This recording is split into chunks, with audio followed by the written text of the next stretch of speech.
Okay, let's talk about what happens next. Now that you've gone through the asset audit, something usually happens at this point. Things feel quieter. Not because there's nothing to do, but because the noise drops away. You can see what you actually have. You can see what's working. You can see what isn't. And you can also see how many directions you could go in next. This is where most businesses speed up again. They start listing options. They reopen old ideas. They pull out that course concept from last year. They start thinking about that partnership they never finished exploring. They try to keep everything on the table just in case. And I get it, because when you can finally see clearly, it's tempting to want to do everything at once. But that's not what we are doing here.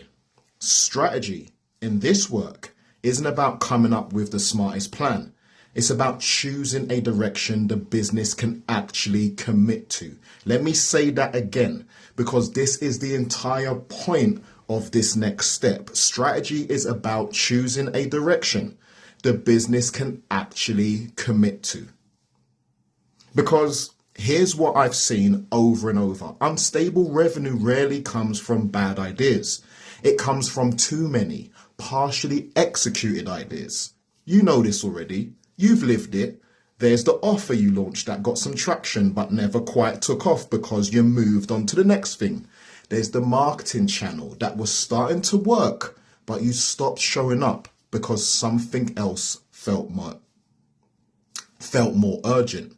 There's the client process you meant to systematize, but never finished because priorities shifted. None of those were bad ideas, but none of them got the attention they needed to work. When priorities change under pressure, when decisions get revisited every few weeks, when the business is always trying something, revenue never gets the chance to settle. And that's the pattern we're breaking here, because stability doesn't come from having more options. It comes from committing to fewer of them long enough for something to compound. So this step, strategy, is about deciding three things: what matters most right now, what success actually looks like, and just importantly, what we're not focusing on. Not forever, just long enough for things to compound. That last part is important because I know what happens when I say choose one direction. People literally panic. They think I'm asking them to abandon everything else permanently, to burn the boats, to go all in on one thing and hope it works. That's not what I'm saying. What I'm saying is this: you can't execute 5 strategies at the same time and expect any of them to work properly. You've already proven that. You've already tried it and it didn't create stability. It created exhaustion. So we're going to pick one direction, not because it's the only good idea you have, but because it's the one that makes the most sense to commit to right now, given what we have learned in the asset audit. And we're going to give it space, real space, not our focus on this unless something else comes up. I'm talking about actual commitment. Now, here's what strategy looks like in practice. It's not a 60-page document. It's not a detailed roadmap with 17 milestones. It's not a vision board.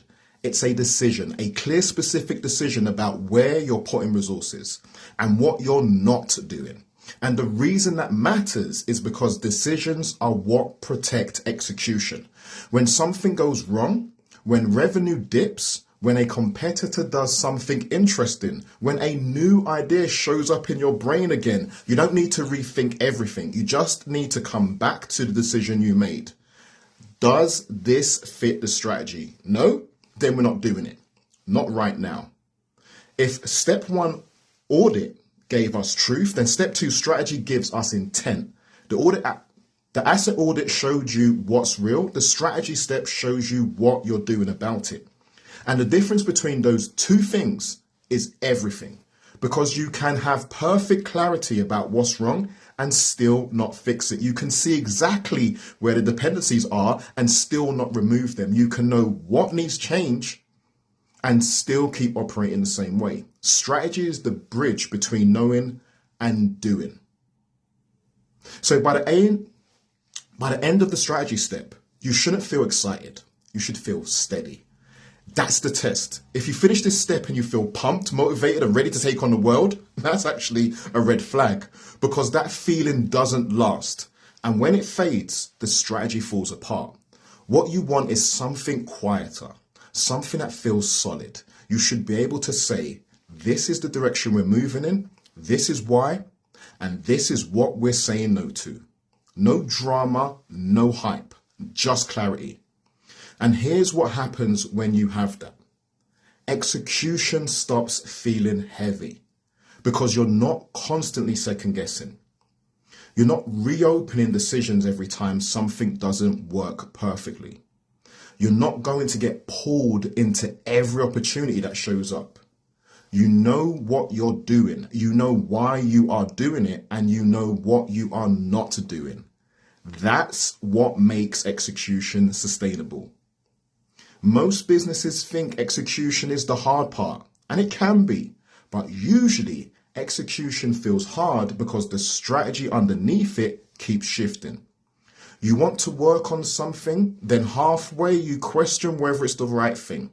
So you pause, you reconsider, you look at another option, you change direction slightly, and by the time you're done, the thing you built isn't what you set out to build, isn't what you set out to build. And it doesn't work the way it was supposed to. That's not an execution problem. That's a strategy problem. When the strategy is clear, execution becomes simpler. Not easy, but simpler. Because you're not trying to do 5 things hoping one of them works. You're doing one thing properly. And that means you can see what's actually happening. You can tell what's working and what isn't. You can make adjustments based on real feedback, not just gut feeling. And that's when revenue starts behaving differently. Not overnight, but consistently.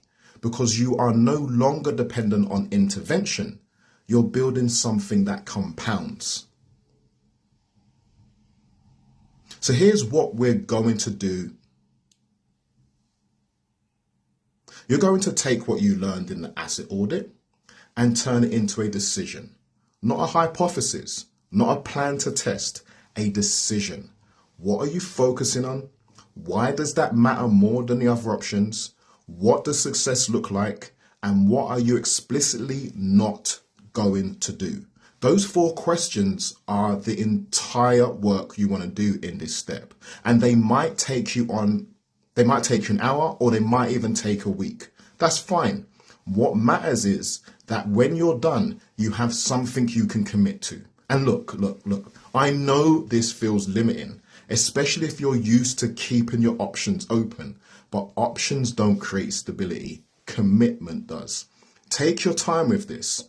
Don't rush to the answer you think sounds best. Don't pick the thing that feels the safest. Pick the thing that makes the most sense given what you actually have and what you're actually capable of executing. Because the best strategy in the world does not matter if you can't stick to it.